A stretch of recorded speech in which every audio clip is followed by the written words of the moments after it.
O isolamento internacional do Brasil, o ataque ao Congresso dos Estados Unidos e o risco que Bolsonaro copie Trump mais uma vez foram alguns dos temas da conversa do Jornal Brasil Atual com o cientista político Francisco Fonseca. Confira.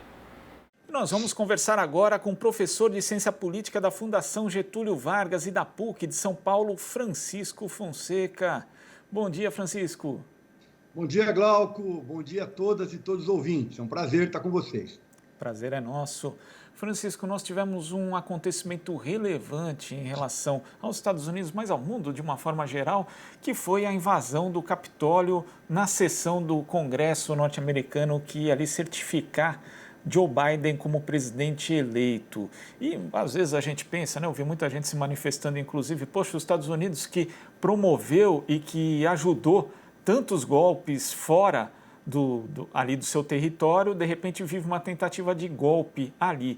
Mas não é um motivo também, né? A gente não pode falar em justiça kármica nesse caso, até porque a gente sabe que isso pode servir de exemplo para muitos outros aspirantes a ditador, como é Donald Trump, ao redor do mundo. Como é que você vê esse episódio e o que ele ensina para o Brasil, Francisco?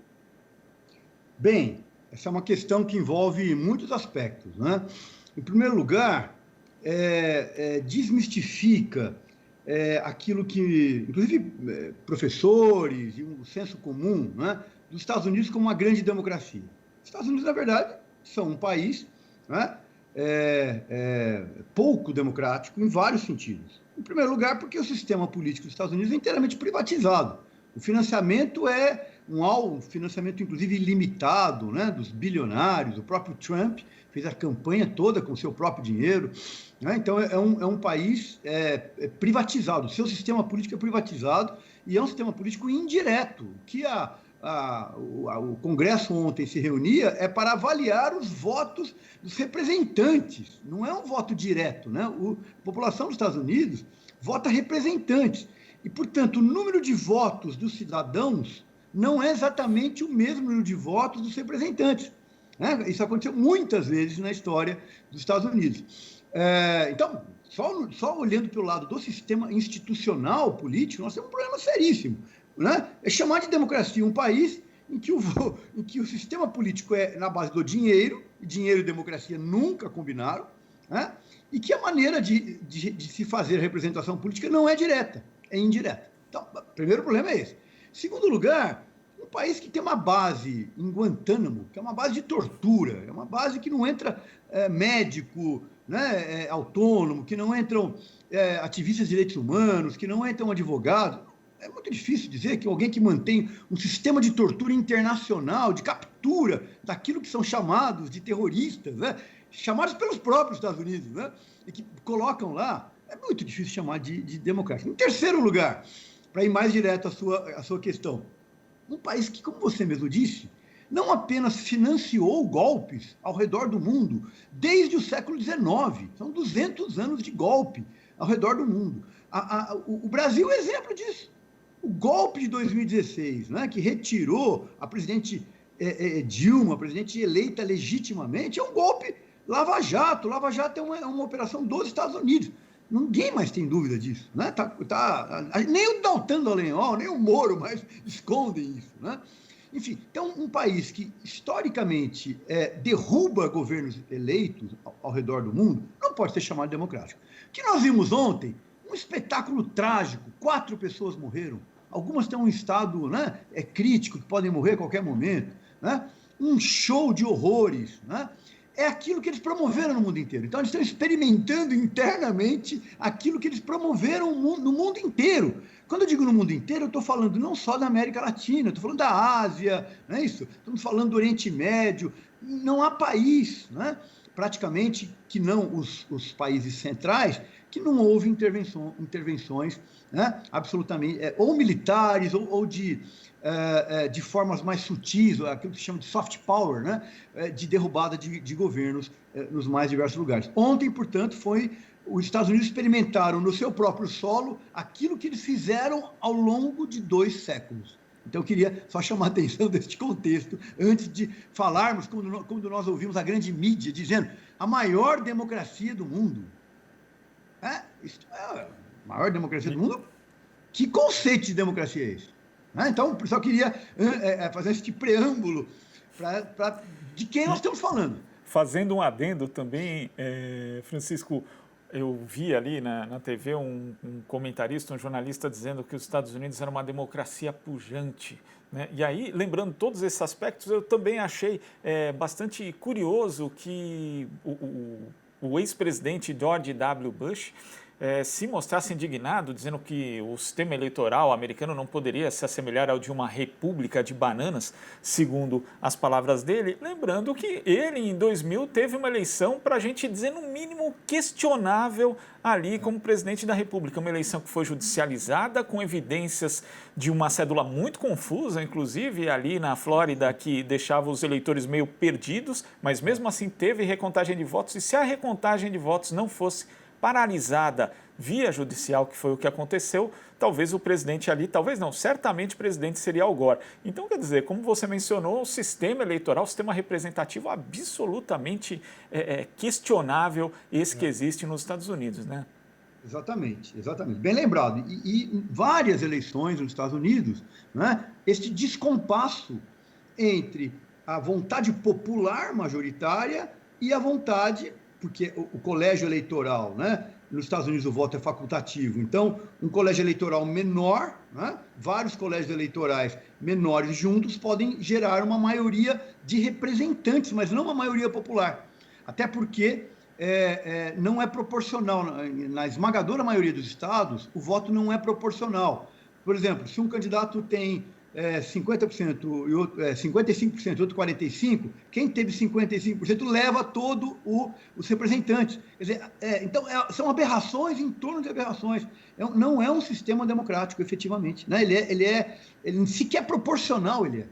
Né? Então, e aí, isso que você está se referindo ao Bush, vamos observar em várias eleições dos Estados Unidos, né? E que, curiosamente, a própria ciência política mainstream, né, e a grande mídia chamam de a maior democracia do mundo.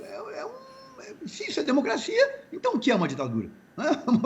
Uma pergunta para nós respondermos. Agora, sua pergunta original como é que isso impacta o Brasil? Né? Impacta, e não só o Brasil. Há um movimento internacional capitaneado por um ativista bilionário, né, chamado Steve Bannon, né, que criou uma tecnologia de governo da extrema-direita que é aplicada pelo Trump e é aplicada aqui no Brasil pelo Bolsonaro, né? Assim como na Hungria e em tantos outros, na Polônia, em tantos outros lugares. Essa tecnologia consiste numa mobilização permanente das pessoas, notadamente pelas redes sociais, muita desinformação, uma criação de uma pós-verdade, aquilo que se chama de fake news, mas que na verdade é a criação de um mundo paralelo, né? Uma perspectiva política, ideológica e comunicacional totalmente antipopular, antissocial e antidemocrática, né? De mobilização permanente das pessoas e de descrédito das instituições. Então, partido político, Congresso, Justiça, tudo isso tem que ser superado por uma suposta, né, opinião majoritária mobilizada pelas redes sociais. Esta é claro que é muito mais complexo do que eu falei, mas, grosso modo, esta tecnologia aplicada muito fortemente pelo Trump e também pelo Bolsonaro. O Bolsonaro é uma espécie de office boy, digamos assim, do Trump, né? Ele se coloca nessa posição de subalternidade, não é isso? Né? Os interesses brasileiros inteiramente colocados a serviço dos interesses dos Estados Unidos e na figura do Trump. Só para lembrar um fato muito importante, que nós não estamos falando aqui de questões genéricas, estamos falando de questões muito objetivas. O maior parceiro comercial do Brasil é a China. São os chineses que compram os produtos brasileiros.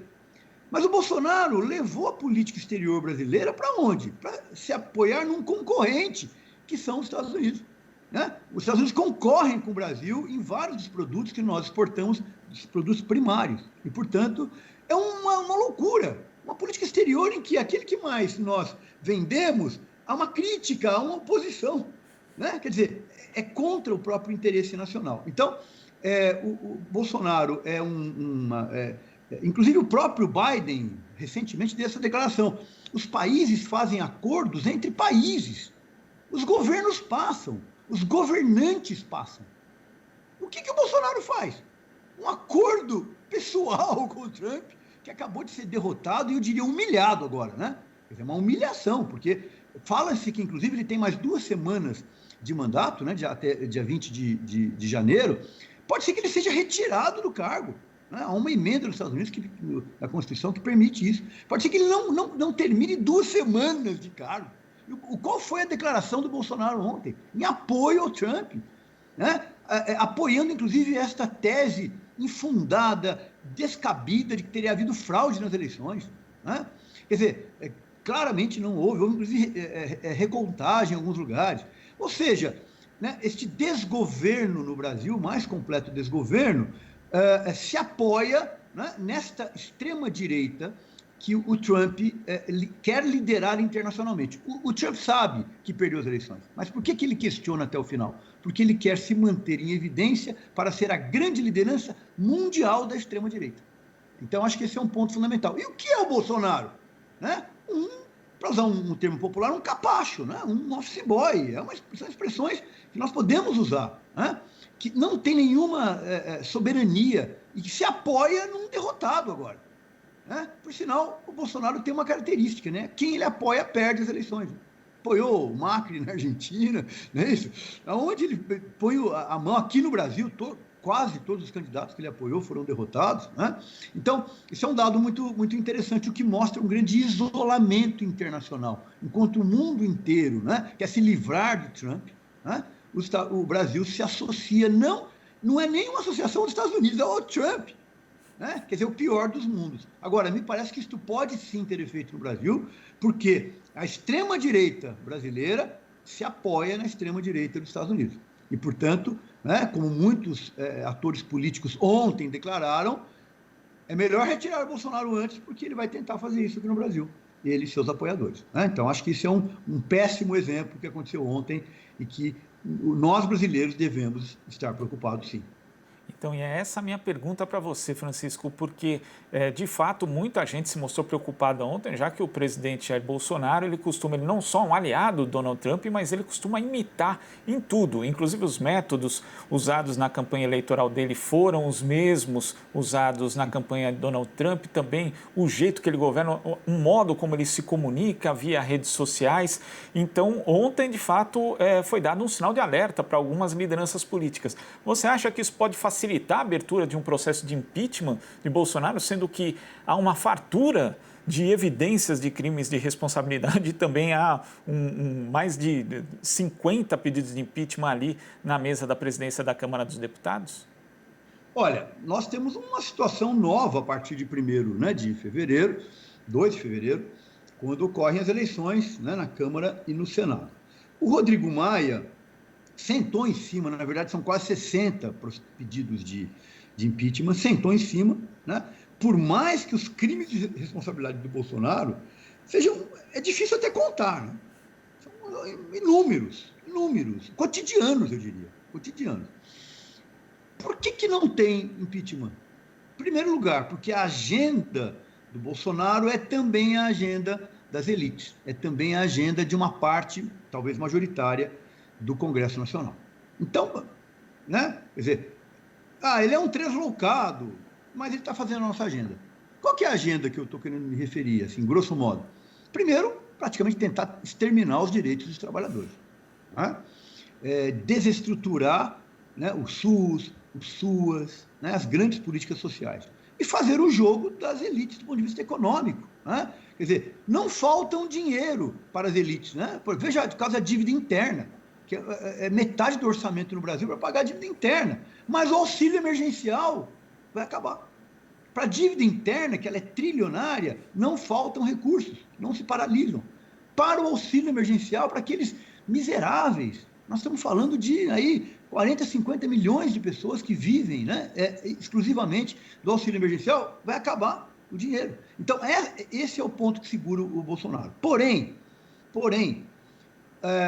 o Baleia Rossi, né, que é o candidato apoiado não apenas pelo Rodrigo Maia, mas por um amplo, inclusive pela oposição de esquerda e centro-esquerda, né, majoritariamente, teve que fazer compromissos. Não se pode ter ilusão com o Baleia Rossi. Né?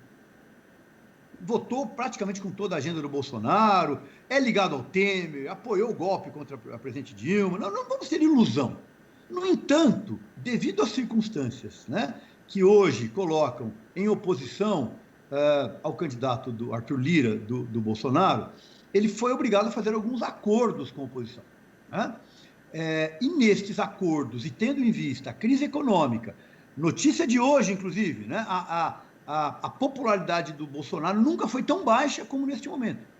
O fim do auxílio emergencial, a crise econômica brutal e a pandemia, aliado a este acordo que está sendo feito, né, para não ter uma espécie de correia de transmissão, que seria o Arthur Lira como presidente da Câmara de Deputados, ligado ao Bolsonaro, isto pode abrir fenda, sim. Não estou dizendo que vai abrir, mas me parece que melhoram as condições de um impeachment e até de uma eventual cassação da chapa, que está lá no Tribunal Superior Eleitoral, também com todos os motivos para caçar a chapa do Bolsonaro por caixa 2, por campanha, por campanha ilegal, completamente ilegal nas eleições. Então, eu acho que é uma nova circunstância que está se abrindo no Brasil. Se ela terá ou não este desfecho, não sabemos, mas a combinação entre uma brutal crise econômica, brutal crise epidêmica, nós vamos bater em breve 200 mil mortos. O Brasil não tem vacina, o Brasil não tem perspectiva de vacina, não tem a seringa, não tem agulha. Né? Vejo que até países pequenos, como a Costa Rica é um país pequeníssimo, está vacinando. Né? Então, e o Brasil, com a potência que ainda não consegue, porque não tem governo, e tem um governo genocida. Na verdade é isso, né? Um governo que é genocida, claramente genocida. Então, eu diria que essa combinação de crises e alteração nas presidências da Câmara e do Senado, sobretudo da Câmara, pode levar a um novo ambiente político no Brasil. Acho que isso é algo para a gente observar, porque a oposição também fez um acordo, a oposição tem cerca de 150 votos, né? E há um descontentamento cada vez maior. Né? Bolsonaro não governa. Esse é um plano, não governa. A ideia de governo é antipopular, é antissocial, é antissanitária, é antissoberania. Está claro nesses 2 anos. Né? Inclusive para uma boa parte daqueles que votaram, né, no próprio Bolsonaro, estão profundamente arrependidos. Agora, Francisco, você mencionou que a agenda econômica que acaba segurando o apoio a Jair Bolsonaro, principalmente por parte da elite econômico-financeira, que a gente sabe, falando português, claro, que para parte, ou para uma parte significativa, inclusive, dessa elite, tanto faz se estamos numa democracia ou não, também é isso que segura o apoio de parte da classe política e da mídia tradicional. Mas a gente sabe também que a devastação ambiental, por exemplo, que tem ocorrido nos últimos 2 anos, já tem atrapalhado negócios externos em relação ao Brasil, porque a imagem do país acaba ficando muito afetada. Você acha que essa fatura em relação que esse apoio dessa elite, de parte da mídia, de parte da classe política, vai ficando uma fatura muito cara à medida que o governo vai avançando e que a imagem do Brasil vai se deteriorando, Francisco? Eu não tenho a menor dúvida. Inclusive, neste quesito ambiental, aquilo que se chama, inclusive, né, de uma perspectiva, um genocídio ecológico, né, vamos chamar assim, né? Porque, na verdade, você está destruindo a fauna, destruindo a flora, o meio ambiente nas mais diversas dimensões, e não é só lá na Amazônia, não, afeta o clima, né? Inclusive mundial. E o próprio Biden, que também não podemos ter nenhuma ilusão contra Joe Biden, é um imperialista como todos os presidentes dos Estados Unidos, sem nenhuma única exceção, o foram. Inclusive, o único presidente negro na história dos Estados Unidos até hoje, Barack Obama, é responsável direto pelo golpe no Brasil. Não vamos ter nenhuma ilusão contra o presidente dos Estados Unidos. Apenas sai digamos assim, um translocado como o Trump para alguém mais inside, né, mais dentro do sistema político, mas sem nenhuma ilusão. No entanto, há diferenças, apesar dos núcleos estruturantes serem os mesmos, né? Um país imperialista que vai continuar sendo um país imperialista. No entanto, há diferenças. O Biden recoloca os Estados Unidos no Acordo do Clima. O Biden tem uma perspectiva, o Partido Democrata, portanto, né, na figura do Biden, uma perspectiva de relações multilaterais muito distintas do que o Trump. Isso coloca o Brasil num isolamento radical. Tanto é verdade que várias declarações do Biden já eleito apontam para isso, né? Inclusive o staff do Biden já mandou recados para o Bolsonaro. Portanto, você tem toda a razão, né? A agenda ecológica, porque o Ricardo Salles não é um ministro, ele é um antiministro. É um ministro contra o meio ambiente, assim como a Damares é contra os direitos humanos, contra, né? Como os ministros do Bolsonaro são todos contra aquilo que eles, né, ocupam, porque, na verdade, fazem políticas, né, destrutivas, fundamentalmente destrutivas. Então, eu diria que este é mais um elemento que coloca, inclusive, investidores, porque uma parte importante de investidores de empresas colaram a ideia de que são empresas sustentáveis. Eu não estou nem dizendo se são ou não, estou dizendo que há pelo menos um marketing, né? Há empresas sérias também, mas enfim, grande parte tem a ideia de que a sua atividade empresarial é respeitadora do meio ambiente. E no Brasil, o que se faz com o meio ambiente? O Bolsonaro estimula, né, a destruição, inclusive reservas, né, que tem um potencial de água, enfim, um potencial ambiental brutal, inclusive com povos indígenas que historicamente, né, milenarmente cuidam desses lugares, estão sendo destruídos, completamente destruídos. A gente está vendo isso no Pantanal, Amazônia. Não há lugar, né, no Brasil que isso não tenha ocorrido. Então, eu diria, você tem toda a razão. O isolamento do Bolsonaro, do governo Bolsonaro, inclusive tem um ministro que também é um antiministro, Ernesto Araújo, que é uma espécie de office boy do Eduardo Bolsonaro. É o tempo inteiro, né, a ideia de um desgoverno, né, de uma incapacidade completa de governar. Então, eu diria que a questão ambiental será um grande tema internacional que isolará o Brasil mais ainda. Portanto, se nós temos pressões internas e pressões externas, aumentam as chances, né, de se retirar o Bolsonaro do poder.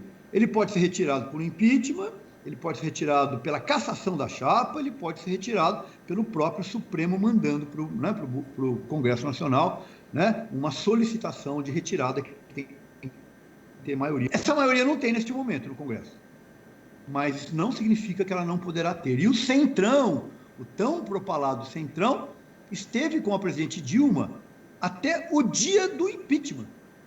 O Kassab era ministro da Ciência e Tecnologia até o último dia. No outro dia ele já estava com o Temer. Então, o Centrão não tem problema em, né, mudar de lado. Então, o Bolsonaro não vai se segurar pelo Centrão se as elites como um todo acharem que os seus serviços já, né, não são mais capazes, se os serviços trágicos que ele presta são mais caros, como você disse, que a fatura seja muito mais cara, né, do que o resultado que ele apresenta. Francisco, eu queria agradecer a sua participação aqui no Jornal Brasil Atual. Vamos continuar acompanhando aí o desenrolar dos fatos, ver se algum dos pedidos de impeachment acaba saindo ali da gaveta do Rodrigo Maia ou do futuro presidente da Câmara. Obrigado, Francisco. Eu que agradeço, Glauco. É sempre um prazer falar com vocês. Prazer é nosso. Conversamos aqui com o professor de Ciência Política da Fundação Getúlio Vargas e da PUC de São Paulo, Francisco Fonseca.